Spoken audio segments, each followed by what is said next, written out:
Alright, you bastards, this is Some-Belgian-prepper, and today we're going to talk about some survival hacks that I did not know recently about the Swiss Army knife, and that is not that commonly known. But before we start, if you're interested in detective stories, this is the first part of 11-part series that I wrote called Bloody Crosses. It's in Dutch. If you're interested, it will be down in the description. So, the Swiss Army knife, I always preferred just a multi-tool with a grip on it. But recently, I have been watching more into the uses of just a simple Swiss Army knife, and yeah, I've been looking up some other things that you can do with it, and I got surprised by how many uses this thing has if you know about it, because these were things that I've been using this for years, and this is the first time I learned about these things. So yeah, I hope you will be surprised, even as surprised as I was by these kind of uses. So I wrote it down on some paper because it's a long list, and I don't want to miss anything. So here's the first one: the corkscrew. Well, we all know the corkscrew. It's to open wine bottles, but the thing was, I always wondered why would this be still be on a Swiss Army knife, because there is not that much use, but there is a lot of use for the corkscrew. So just an example, uh, when I'm going to use this pack of wood for it. If you have a pack of wood, you just put the corkscrew inside of it, or it could be a lock or something else that you need to carry. And now you have a carry handle to easily carry something away, or in case this is dirty or full of pieces of wood that could cut your fingers. And yeah, during survival situations, you do not want cuts in your fingers, in your hands, that might get infected if you are camping or sheltering for a longer time at a certain location. So yeah, it is very easily as a carrying handle.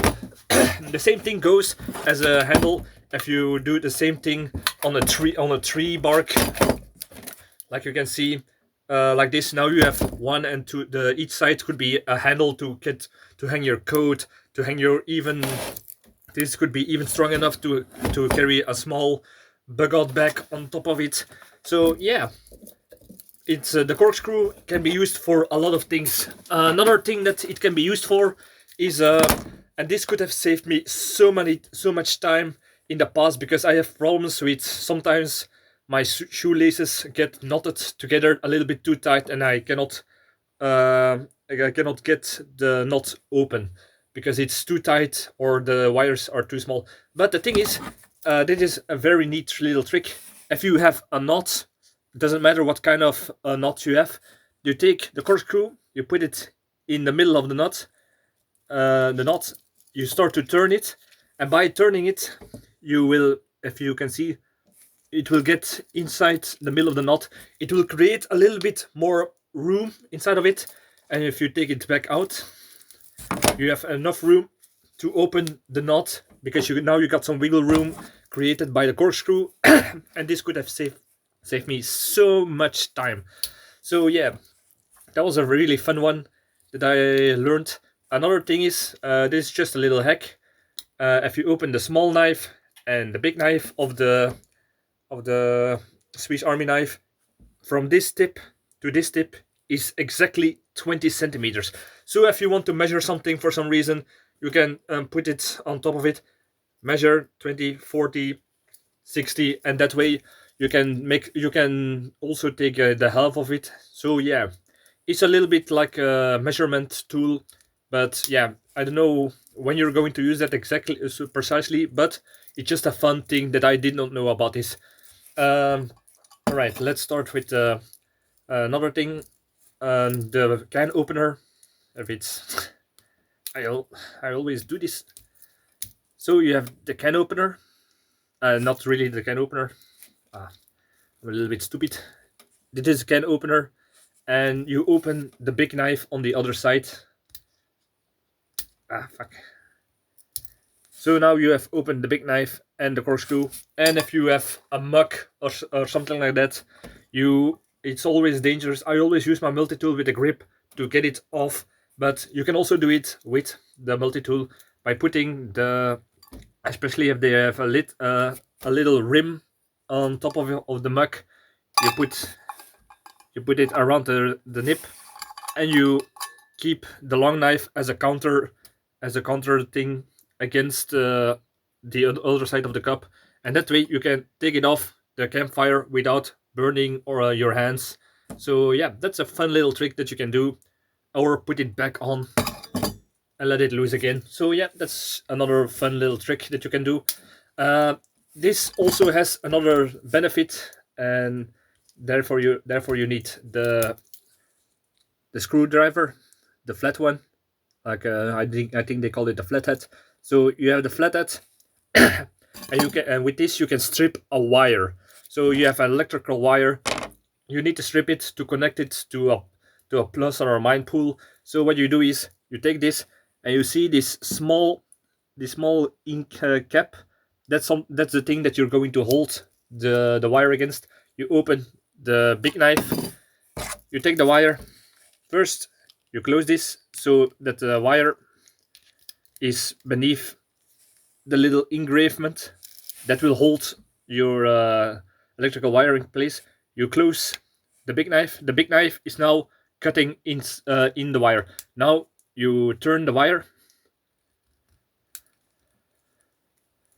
till it's all around. Make sure that it's sharp. And now you can pull it away. And now you have a stripped electrical wire by cutting it with a small knife. And because the knife is always pushing down, because it tries to get into the place, it will always be down while you're turning it, and you turn the outer layer away. So that's also a fun little trick that you can do.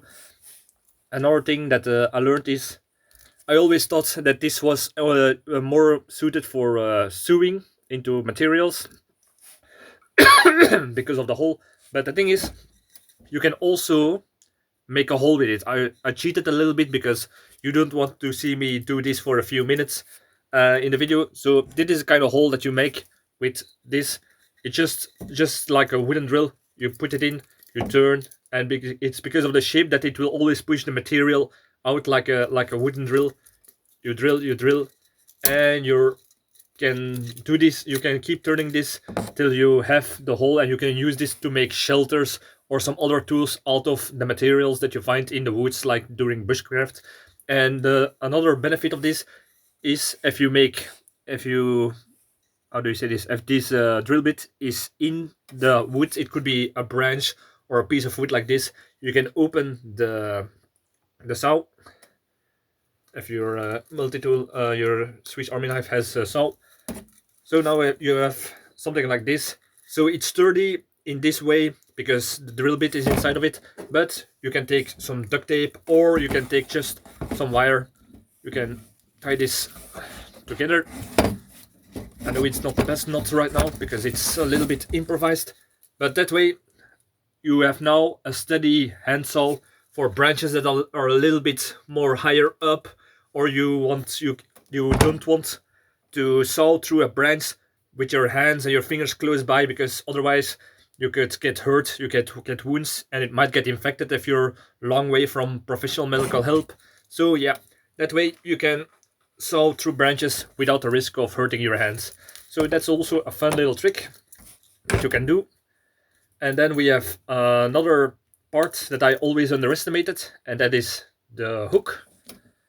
You see this little hook. There are several things you can do this. First of all, if you put up a tent and you put the tent herrings into the ground, there could be several annoying problems with it if you want to break up the tent. The thing is, you could put it too deep, so it's really hard to get it out of the ground. It might be muddy, wet ground. So if you try to get it out, your hands will get dirty and you need to wash them again if you want to continue. Or your cordage snapped out of. You cannot pull the cordage where it's around the tent herring, and it's got loose somehow, and now it's stuck in the ground, and you almost need to dig it out. But if you have something like this, it's no problem. You put it beneath the hook of the tent herring, and you just pull it out without getting your hands dirty, and you can put more force because you can hold it in your hands like this, straight out of the ground. that's another fun thing.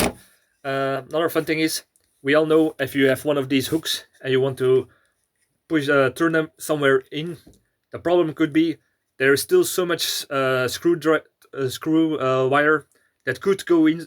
Thread is the word that could get in, but your hands, it's a little bit too tough to do with your hands in the last moment. So what you can do is you take the hook, put it around the other hook, and that way you can just turn it a little bit deeper with the hook. So that's another fun thing that you can do. Another thing that you can do with the hook is make a little stander for your smartphone if you want to watch movies with your friends somewhere, or if you want to, yeah, your smartphone a little bit up. So what you can do is, because this is a little bit wide like this, you can put it. Oh, you can see it.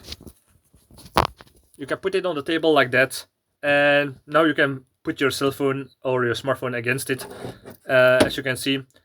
And yeah, it's a little bit sturdy, so yeah, that's also a good thing about it. Another way you can do this, and this could be a little bit more suited for the smartphone, is you take the flat screwdriver, and it's just actually the same basic principle, if you probably can see.